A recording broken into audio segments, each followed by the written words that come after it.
Could you cut the rope of the person closest to you, just to save your own life? Imagine this. On one side, your best friend is hanging between life and death, and on the other, your own breaths are running out with every passing second. Today's story is about a rock climber whose one decision changed her entire life forever. But the real nightmare began after she survived the mountain. Because deep inside the silent darkness of the forest, something was waiting for her. A hunter who hunted humans. So sit tight, because today we're diving into the terrifying story of the ritual of the hunt. Freezing winds howled across Norway, and standing before them was a mountain that looked like death itself. The Troll Wall. For Sasha and Tommy, this wasn't just another climb.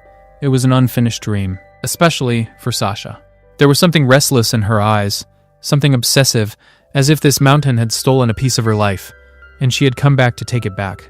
That crack in the wall, the same deadly crevice that had defeated her again and again, stood before her once more. Sasha kept trying to climb it, but every grip slipped from her hands. Her body was giving up. Her breathing had turned heavy, but her obsession refused to die. Tommy had seen this for years. He knew that once Sasha reached this state, she stopped listening to anyone. But today, something felt different. It was almost as if nature itself was warning them. The sky slowly turned black. The wind began to sound terrifying. Tommy tried to stop her. "The mountain isn't going anywhere," he said. "We can come back another time." But for Sasha, turning back meant accepting defeat. And defeat was something she could never accept. Eventually, Tommy brought up his fear, his age, and somehow convinced her to stop for the night. The two set up camp halfway up the mountain. But that night, Tommy couldn't shake the strange feeling in his chest. He pulled out his lucky compass, and the moment he looked at it, his face changed, as if that tiny compass was pointing straight toward death. Slowly, the storm revealed its true form. Icy winds tore against the tent. The entire mountain felt like it was shaking. Staying there now was suicide. With no other choice, Sasha finally agreed to descend. But the moment they started climbing down, crack! A massive section of the mountain broke loose. Snow. Rock. The deafening roar of death echoed everywhere. In the chaos, Tommy, without thinking about his own life, shoved Sasha toward a narrow, safe crack in the wall. And in that same instant, a massive rock slammed directly into Tommy's head. Bam! His body smashed violently against the cliff, and a second later, he was dangling unconscious over a bottomless abyss, held by nothing but a rope. Maybe already dead. Before Sasha could even process what had happened, she felt Tommy's full weight dragging her downward. Her anchors started ripping out of the rock. The rope screamed under the pressure. And with every passing second, she could feel herself sliding closer to death. Now she had only two choices: hold on to the rope and fall thousands of feet to her death with Tommy, or cut the rope of the person she loved most. The storm screamed around her. Sasha's hands trembled, and in that frozen silence, she stood face to face with the cruelest choice of her life. Up there on that mountain, death had looked straight into Sasha's eyes. And when she cut Tommy's rope to save herself, it wasn't just a man who fell into the abyss. A part of Sasha's soul fell with him. Tommy disappeared forever into the darkness below, and although Sasha survived, she came back carrying a burden that would haunt her for the rest of her life.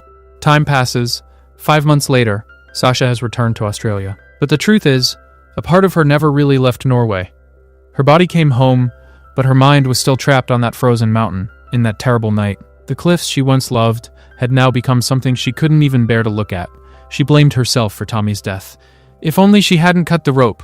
Maybe, trying to escape her guilt, her anxiety, and the horrifying memories chasing her every night, Sasha travels deep into the Australian wilderness, to Wandara National Park, a place where people went to disconnect from the world. But she had no idea. Sometimes you don't escape the world. Sometimes you walk straight into the territory of death itself. At the park entrance, a ranger warns her, "This forest may look beautiful," he says, "but it's just as dangerous. People disappear here all the time."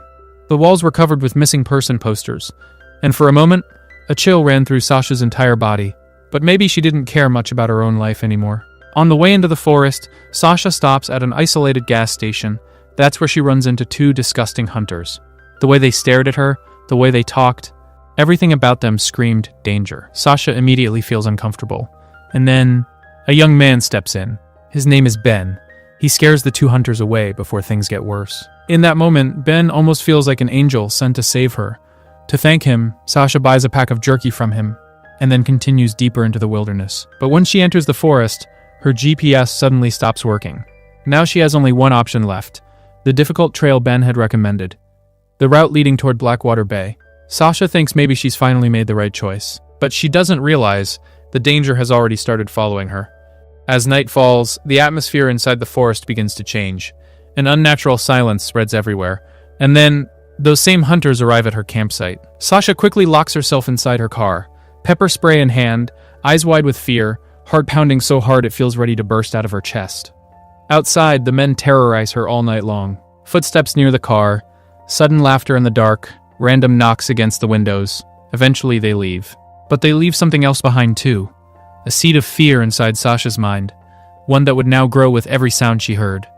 The next morning, trying to forget the horror of the previous night, Sasha takes her kayak out onto the river. Calm water, dense jungle, and for the first time in days, she almost feels at peace. But then, she notices something along the riverbank, something that freezes the blood in her veins.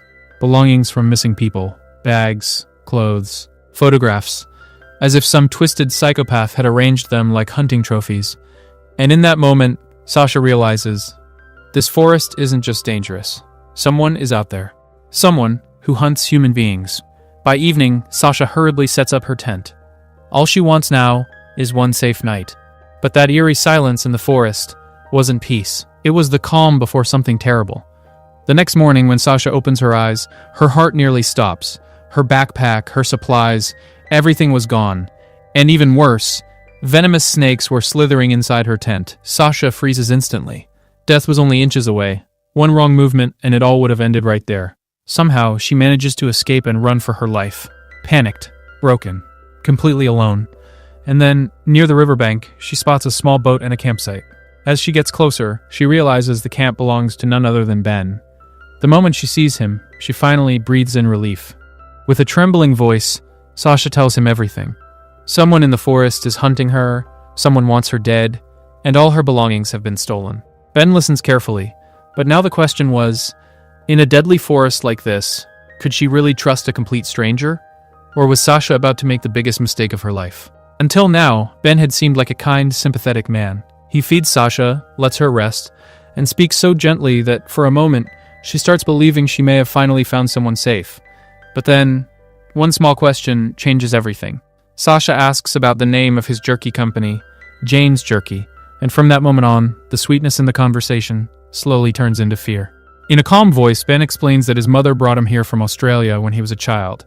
But then, he suddenly smiles and says, "You like rock climbing more than kayaking, don't you?" For a split second, Sasha's heart stops. She stares at him in shock. How does he know that? She never mentioned it. And for the first time, Ben's smile no longer looks human. It's strange, unsettling, like a predator enjoying the fear of its prey. Slowly, Ben starts revealing things about Sasha, her habits, her fears, even the incident at the gas station with those hunters. Now Sasha understands. None of this was a coincidence. Ben had been following her from the very beginning, and the next shock hits even harder. When Ben throws her stolen backpack right in front of her, then, without any shame, he pulls out Sasha's bracelet and puts it on his own wrist, like a trophy. And in that moment, Sasha realizes she's trapped with a psychopath, not a man. A hunter. Now Ben stops pretending completely. Calmly, he picks up his crossbow. Then he turns on a speaker, and loud music suddenly starts blasting through the forest. There's excitement in his eyes, like he's about to begin some twisted game. Then he looks at Sasha and says, "Before the song ends, run as far as you can, because the hunt is about to begin." Sasha doesn't even have time to think. She grabs her kayak and throws herself into the river, but fear has weakened her hands. Her breathing is out of control. Her heart feels ready to explode from terror. And then, the powerful current drags her toward a massive waterfall. The next second, she plunges over the edge. The kayak slips away from her hands. Now she's alone, soaked, injured, and death is still chasing her. As she runs through the wilderness, she suddenly hears something, laughter, children talking. For the first time in hours, hope returns to Sasha's eyes. Maybe there are people nearby, maybe she's finally safe. But when she climbs up toward the sound, her blood turns cold. There is no family, just a phone playing a video of a happy family. A family that probably wasn't alive anymore, because they too had become Ben's prey. Then, whack! An arrow slices past Sasha's ear. Ben is standing high above on the rocks taking aim at her. Sasha tries to run, but before she can escape, A poisoned arrow slams directly into her thigh. Triple ah! A wave of unbearable pain shoots through her body. She loses her balance and tumbles back into the freezing river below. A head injury, blood pouring down her face, and her body slowly starting to fail. But her will to survive is still alive. Somehow, Sasha manages to crawl back to the riverbank and bandage her wound. Her hands tremble violently. But now, alongside the fear, there's anger in her eyes. She knows one thing for certain.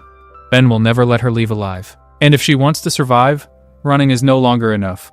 Now she has to fight. Sasha begins using her old climbing skills again. She climbs the same kind of deadly rock walls she once swore never to touch again. And with every grip, she remembers Tommy. The same fear, the same heights, the same feeling of death beneath her feet. But this time, she cannot afford to fall. After reaching the top, Sasha pulls out a pair of binoculars. In the distance, she spots Ben's campsite, but then her breath catches, because while the camp is far away, Ben himself is already very close. Their eyes lock. For a few seconds, the entire forest seems to fall silent, and then Sasha quickly ducks behind the rocks. Ben moves past her position, still searching. And that's when Sasha makes the biggest gamble of her life. Instead of running away, she charges straight toward Ben's camp. The prey is no longer running in fear. Now, the prey is walking directly into the hunter's den. As Sasha gets closer to Ben's camp, the sight before her sends a chill through her soul. The entire area is unnaturally quiet. And, in the middle of it all, Ben is calmly taking a bath, as if this forest is his kingdom, and there's no greater predator here than him. There isn't a trace of fear on his face. Slowly and carefully, Sasha tries to reach the boat through the water. Her breathing is shallow, every movement calculated. She just needs to escape somehow. But Ben is far more dangerous than he appears.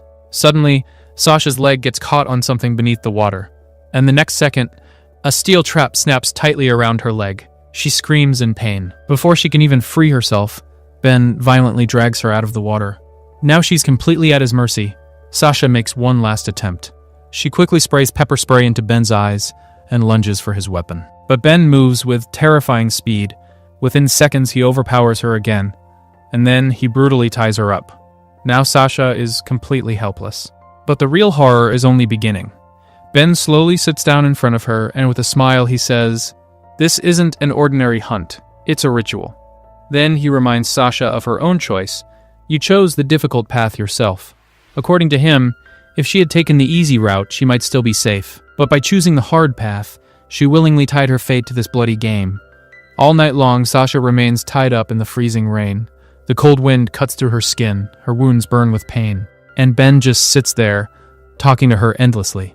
He speaks about pain in a disturbingly calm way.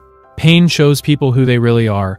Without pain, humans never truly feel alive. Listening to him, one thing becomes painfully clear. Ben isn't just insane, he has turned his madness into a philosophy. The next morning, Ben loads Sasha into a boat and takes her deeper into the wilderness. And during the journey, he reveals things about her life that make her blood run cold. Ben tells her he found her name in the ranger station registry. Then he researched everything about her. Tommy's death, the Norway accident, everything. And he keeps asking the same question. How did an expert like Tommy die? There's no curiosity in his voice. He's digging into Sasha's guilt, trying to break her from the inside.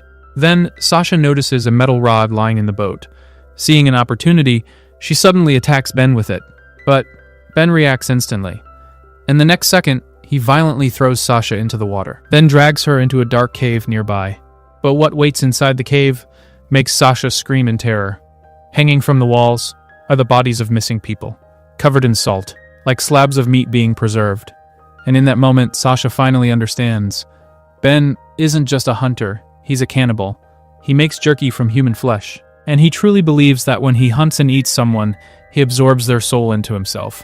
For Ben, murder isn't just murder, it's a ritual, a twisted act of worship. And now, his search has ended with Sasha. Ben says he wants her soul, a soul that is broken, yet incredibly strong, a soul that has known pain, death, guilt. According to him, those are the most valuable souls of all. And underneath, his real teeth are revealed, sharp, worn down, like the teeth of a wild animal. Now he looks less like a man and more like a monster. Then he tells Sasha his horrifying story, how he murdered his own mother to begin this bloody journey. He claims that by eating her heart, he absorbed her soul into himself, and that's where he learned how to make jerky. There's pride in his eyes, as if he believes he's carrying on some sacred tradition. And now, Sasha is meant to be his next feast. He wants to eat her heart, so he can take her courage, her strength, her pain, and make them his own. Sasha is trapped in a nightmare that seems impossible to escape, because standing before her is no longer a human being. It's a devil. The suffocating darkness of that cave, the bodies hanging from the walls, and Ben's horrifying words. For the first time, Sasha truly realizes that death is only a few steps away. But then, the moment Ben moves closer to her, Sasha gathers every ounce of strength she has left and smashes him hard across the ear. Ben stumbles back in pain. That was her only chance. Sasha instantly breaks free and dives into the freezing water. Now begins the final race against death. On one side is Sasha, desperate to survive at any cost, and on the other side is Ben, charging after her without hesitation. But this time, fate finally changes sides. While chasing her, Ben suddenly loses his footing and crashes straight down a deep waterfall. Bam! His body slams violently against the rocks, and he's knocked unconscious. Slowly, Sasha climbs down toward him. A large rock is clenched tightly in her hands, and for the first time, the thought of killing someone crosses her mind. One strike. That's all it would take to end everything forever. But Sasha isn't like Ben. She doesn't want to become a murderer. Then, suddenly, Ben regains consciousness. And the moment he wakes up, the monster inside him returns. He lunges at Sasha without warning. A brutal fight erupts between them. Ben wraps his hands around her throat. Sasha's breathing starts to fade. But then, something strange happens. Ben suddenly lets her go, as if, for the first time, he sees something inside Sasha. Not fear, strength, but this time, Sasha is done showing mercy. The second she gets an opening, she grabs a rock and slams it down onto Ben's leg with all her strength. Crack! Ben screams in agony. His leg is completely crushed. Now he can't run anymore. Night slowly falls. Silence surrounds the wilderness. In the faint glow of the fire, two enemies sit facing each other.